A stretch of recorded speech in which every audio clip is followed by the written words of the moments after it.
Grazas, señora presidenta. Moi boa tarde. Non serei eu, non será o BNG quen desprece, nin sequera minimice os novos mecanismos. Aquí o portavoz do PSOE falaba das oportunidades que representan, tamén dos riscos, por tanto, deses novos mecanismos que, en máis das clases dominantes, que aproveitan as máis avanzadas tecnoloxías para incrementar os lucros, para maximizar as máis-valías e, en definitiva, para perfeccionar a explotación da clase traballadora e a desposesión, mesmo o espolio das clases populares. O uso do algoritmo nas empresas de servizos é, sen dúbida, un deses mecanismos, e callar o máis pernicioso pola dificultade de control.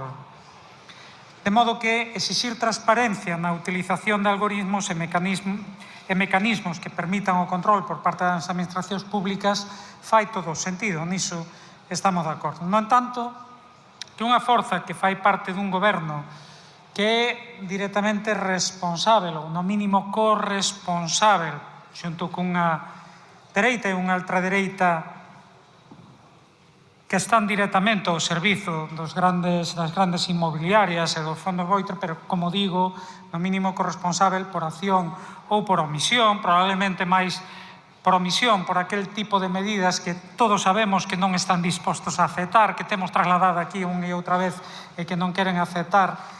E, por tanto, corresponsable, digo, dunha brutal escalada dos prezos da vivenda e dunha crise da habitación excepcional.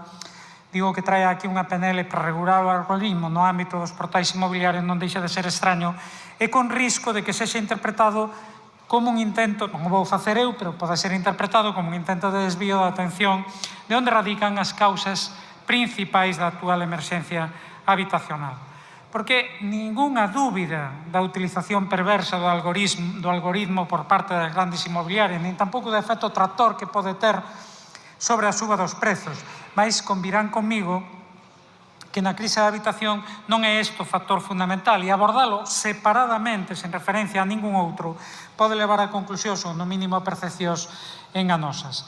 Para alén do máis, algunhas informacións que vostedes realizan resultan sorprendentes. Dicir, por exemplo, que aínda que o comportamento é colusivo, non resulta dunha conspiración consciente, senón do deseño dos algoritmos que facilitan a coordinación entre os participantes, ou asegurar que estas prácticas non son premeditadas, resulta como pouco inxenuo. Porque, señoras e señores de Sumar, os algoritmos non se deseñan sós, polo menos de momento.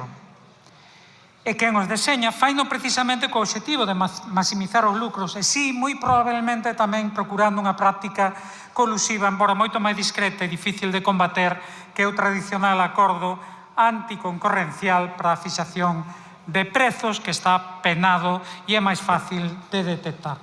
Con todo, como decía, sendo unha cuestión importante en que concordamos as auténticas solucións, mirando un conxunto de medidas que ao longo destes meses, mesmo dos últimos anos, viñemos trasladando aquí.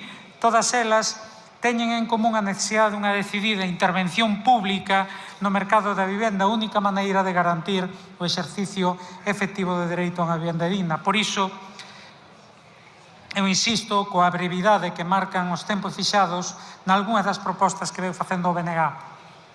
Por exemplo, impulso á vivenda pública colocando o máis rapidamente posible no mercado un número suficiente de vivendas a prezo tasado, especialmente en aluguer.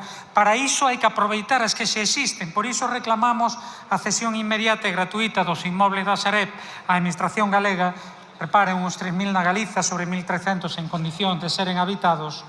Ou a constitución inmediata, comezando polas cedidas pola Sareb dun parque público de vivendas para aluguer social. Constitución tamén do patrimonio público do solo, con todos aqueles terreos aptos para urbanizar e que estean baleiros en destino previsto a outros usos públicos ou comunitarios. E reparen que neste patrimonio deben integrarse necesariamente os terrenos ociosos do Ministerio de Defensa, que son moitos, que poden chegar a ser moi relevantes en algunhas cidades, fundamentalmente, como é o caso de Ferrol. Garantir que a política de venda pública impulsada de maneira directa pola propia Administración, evitando fórmulas de privatización, como ha anunciado o Plan Viena do Goberno español, topar de verdade o prezo dos alugueres para evitar a especulación a vía das axudas a persoas arrendatarias e ou dos beneficios fiscais aos arrendadores xa se demostrou non só ineficaz, senón mesmo contraproducente. Regulación efectiva dos arrendamentos turísticos e de temporada, considerándoos para todos os efectos a actividade económica hostaleira e non vivenda. Mobilizar vivendas baleiras, despregando para iso accións quer coercitivas, quer incentivadoras, como liñas de apoio á rehabilitación coa condición de seren destinadas a prezo social limitado. Impulsar con liñas de apoio medidas fiscais positivas ás iniciativas residenciais de cooperativas de vivendas en cesión de uso, topar os xuros das hipotecas ou, finalizo, impedir por lei a compra de vivendas por parte de fondos voitre destinadas á especulación. En definitiva, está ben, pero é moito máis o que corresponde facer. Moito obrigado.